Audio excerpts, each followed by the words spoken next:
Hey everyone, Aisha here. So today I want to talk about the topic, be careful who you confide in. And the reason why I wanted to talk about this topic is because the process of becoming a single mom can be painful, right? So when I think about when I became a single mom, I literally sat in the corner of a room, in the dark room, in a fetal position, rocked back and forth, and cried. And all I could say was Jesus because no other words would come to my mouth, right? And so during that time, like dealing with the twins, dad walking out, navigating my feelings of, the unplanned pregnancy, becoming a single mom when I had just quit my job to become a full-time entrepreneur, and really figuring out how I was going to move forward, there was a lot of pain in that season. There were a lot of decisions that I needed to make. There were a lot of, how am I going to move forward in this? How am I going to thrive? How am I going to get back up again, right? And there were people who I needed to confide in because I knew that I couldn't navigate it alone, right? I was dealing with a lot of embarrassment. I didn't want to talk to anyone about it. But at some point, I knew that in order for me to begin moving forward, I had to begin talking about what I was going through. I had to begin to build my support system, and I had to figure out how I was going to heal, right? And that took trust. That took being able to trust somebody enough with the pain of what I was going through, what I was feeling, and trust somebody enough with the hope and the promise that I had to be able to move forward. And that is no easy thing. And so you really have to be discerning and be careful about who you're going to confide in and who you're going to invite to be a part of that journey with you, because what you don't want is to just let anyone in, right? Because you want somebody who you can trust, right? You don't want somebody who's going to take what you say and then run back and just start talking to other people and gossiping about what's going on. It's so interesting. I don't like to say the word good illustration about this because the situation was horrible. But an example of this very point about don't just trust anyone and let them know what you're going through, right? Because some people will take the information and run with it and gossip, and use it to tear you down or be nosy or try to be that person who is in the know and who has the latest tea, right? And so a friend of mine was going through a major domestic violence incident, and it was horrible, right? And so there were people who she confided in, who she trusted with the pain of what she was going through, trusting them in hopes that they can help be a support system for her to help her move forward with dealing with the domestic violence and the violence that was, you know, um, done to her, but also unwinding the relationship and the breakup, and the canceled wedding plans and all of that other stuff because of the domestic violence incident. And it turns out that those people who she thought were her friends and who she thought she could trust would run back and tell her ex everything that she was saying. And she was trying to figure out like how he knew everything that was going on in her life, all the moves that she was making, all the things that she was trying to do to rebuild her life without him and to literally heal from her injuries. And it turned out the people who she trusted to help her through the process were running back and telling him everything that she was saying. And so this is why you have to be very careful, because sometimes people aren't for you, right? Sometimes they are, right? But sometimes they aren't. So you have to be really discerning about who it is that you let in to what you're going through, and don't just talk to anyone. Just because somebody raises their hand and says that they will be there for you, it doesn't mean that that's the person who you should trust with. And there are some people when I was, becoming a single mom and going through that process of pregnancy and early motherhood, and even during seasons of transition, as well. Um, there were people who wanted me to stay in my pain because it made them feel useful or made them feel better about themselves. Some people mean well, but they like you in your pain, right? They like you in your suffering. Number one, because you might be here or like this, right? But then the second you begin to go up here and begin to grow and to elevate, they don't know how to deal with you anymore. And sometimes jealousy can begin to kick in and they no longer are there for you. And I realized this actually during workplace bullying, and even in single motherhood as well. But I remember when I started to deal with workplace bullying, when I first got into the company, my manager at the time really was a big cheerleader of mine. But the second that I got on the promote now list and I was going to be at the same level as her, the claws came out, the jealousy came out, and she began to try and sabotage me at work to try and knock me down so I wouldn't be even with her in terms of level or surpass her in her career. And there are people who do that as well. There were people who were in my life who liked me when I was down. But when I began to go back up, when I began to heal and began to move forward, they were no longer there, right? And so you have to understand that to be careful that you might encounter that as well. And the other thing is, when you're being careful about who it is that you confide in, you also have to understand who you can speak to because the people might want to be helpful, but they can't see past their own stuff. They can't see past their own hurt, their own pain, and their disappointment. And because of that, that's all that they can advise. That's the only perspective that they can give. So as you share what it is that you're going through with them, they filter it through the lens of their own pain, their own pain, their own hurt. And if they're stuck in that place, that's going to be the place that they advise you from. And it's not healthy. And that advice would just be negative, right? There's no hope. And these people aren't bad people. It's just that it's hard for them to give you hope if they don't have it themselves. It's hard for them to give you a healthy solution, right? If they're not engaging in healthy solutions themselves. They might mean well, but their advice just can be tainted because of their own experience. And so you have to learn it. One of the things that I learned is I had to be able to pay attention and be discerning about who I allowed to support me or come alongside of me or who I trusted with the pain of what I was going through. And I had to, you know, be choosy and have up boundaries and be choosy about who I would allow to walk with me through that season of my life. And so, because there was also people who I trusted in and confided in, and they turned their backs on me. They gossiped behind my back. They laughed at me, and then they promised to be there and help with different things. But then when I gave birth, they weren't there because it just wasn't real, right? And so you want to try. And one of the so I'm going to talk about about 5 or 6 different ways to be able um, to be able to think through the types of people and the types of characteristics that you want in terms of people who you can't confide in, right? Because I talked about the people who can't confide in, but I want to talk to you about the people who you can. And so the first thing I would say is look for people who are outside of the situation and the friend group. Um, because I think that that's key. Because if somebody is outside that situation in the friend group, they can be a little bit more neutral and objective to what's going on.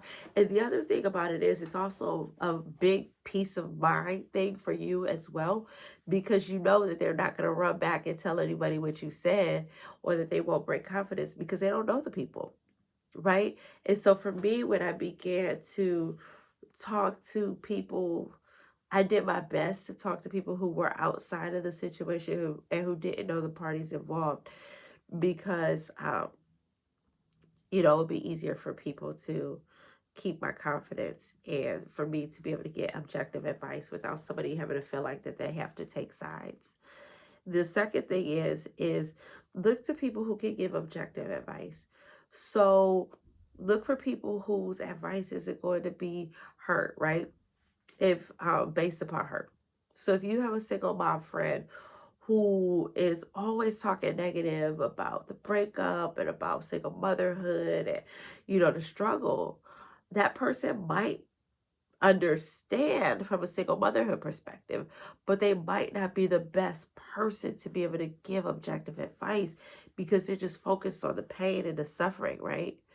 And so that person might not be able to advise you in a way that is forward thinking and focused on healing, restoration, and wholeness if they're stuck in the past and in a place of pain.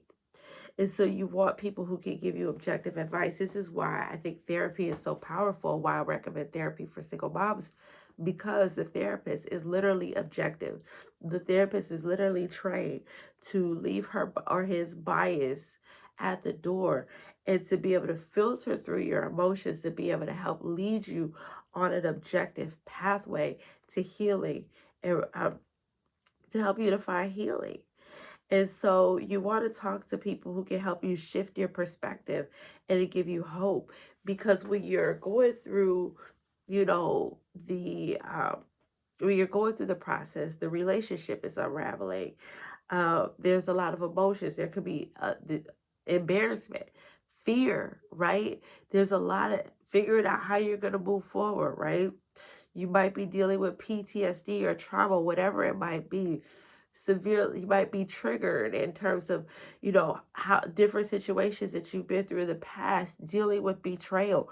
There's so much that you're going through, which is why you need a therapist.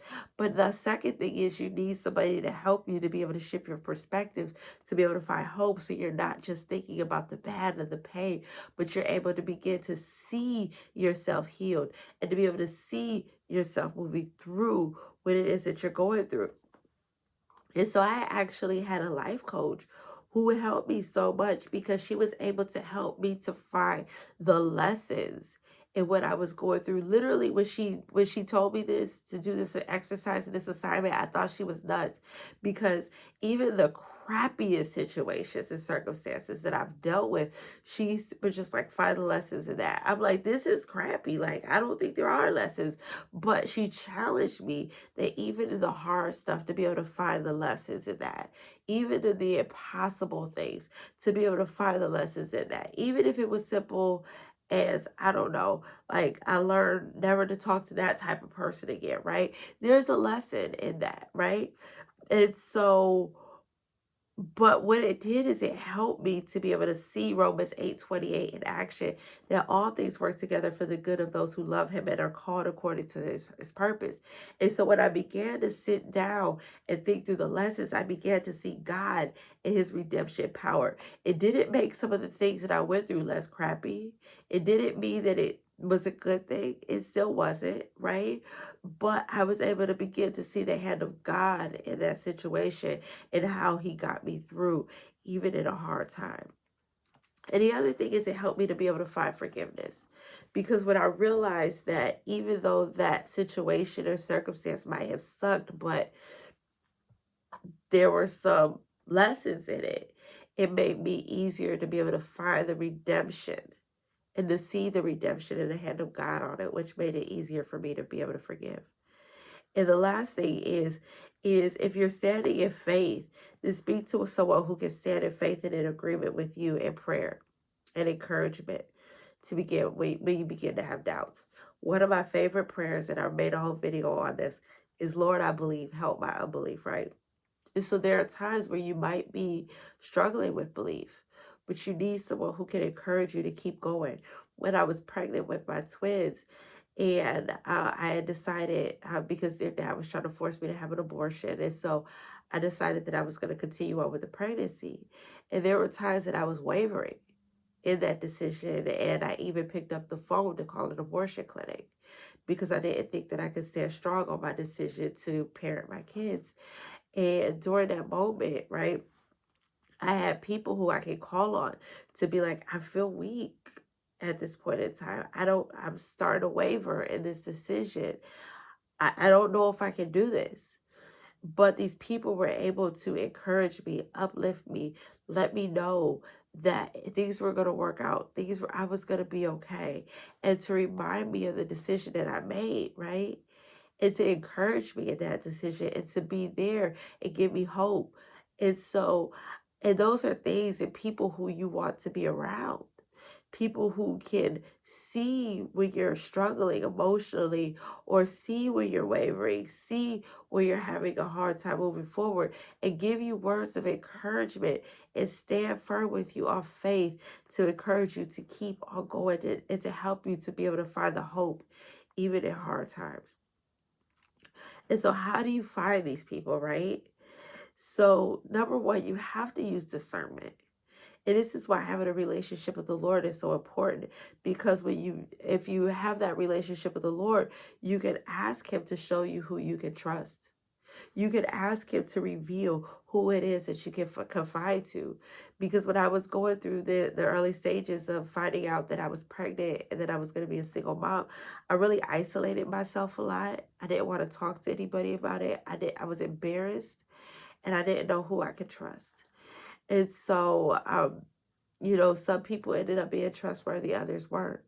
But I remember there was one time when I was going to meet up with a friend of mine, and we were meeting up for breakfast, and all of a sudden I just felt like the Spirit of the Lord say, tell her. Tell her what you're going through. And I'm like, no, like this is embarrassing. I don't want to tell her. And I just could not shake the feeling that I was supposed to tell her. And I did. And it turned out her sister went through something similar. And her sister was living a life of restoration, right? And so the Lord had totally redeemed everything that her sister went through. Her sister was married, amazing career, kids thriving. It was just beautiful, right? And so it was a polar opposite of the fear that I was experiencing and what I thought my life would be. And so being able to confide in the friend that I was at breakfast with and to be able to have her say, I want you to meet my sister, and to have her sister speak life into me and speak encouragement to me and let me know and say, look, it's possible. You can do this. You can make it. Look at me. I'm evidence that this is possible.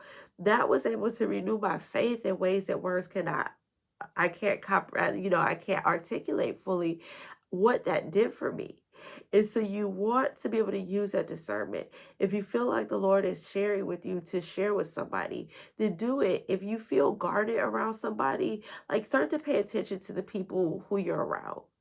If you feel like you're guarded and you're watching your words and you don't know if you can speak freely with that person, then that's a sign that that's not the right person for you to be able to share with because there's a reason why you feel guarded in your speech, right?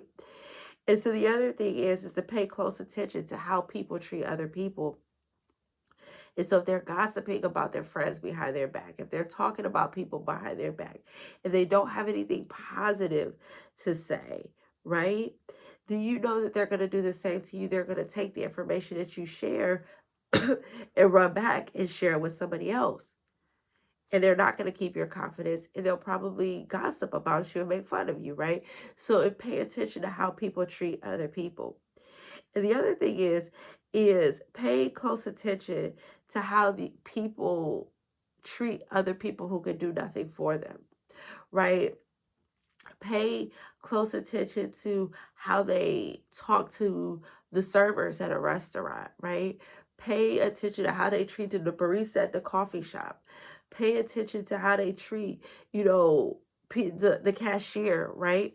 Pay attention to those things because it gives you indication about their character and how they might even think about you. And so you want to be able to start to pay attention to those things. These are tips anyway that can help you to find good friends as well, right? And to build your circle. And so the other thing is, how are their relationships with others? Are their relationships toxic or healthy, right? Because if they have toxic relationships with other people, then chances are they're not going to be able to give you advice that's healthy, right? Or focused on wholeness. It could be toxic. right? And so, and I'm not saying that, because sometimes good people have people who are toxic that are in their lives, but they're not necessarily toxic. So what you want to do, and they might be figuring out how to establish proper boundaries around the toxic people, or maybe the toxic people might be family members, so they can't get away, right? But or but you want to see if every relationship is toxic, then something's wrong with that person. So just pay attention and pay attention to the conversation, because that will also help you to be able to see who that person really is and give you insight into their character. And so the other thing is, what conversations are they having? Is it hopeful, helpful, negative? What are they posting on social media? Is it always drama filled, the latest gossip, the latest tea, or is it positive, uplifting, educational, right?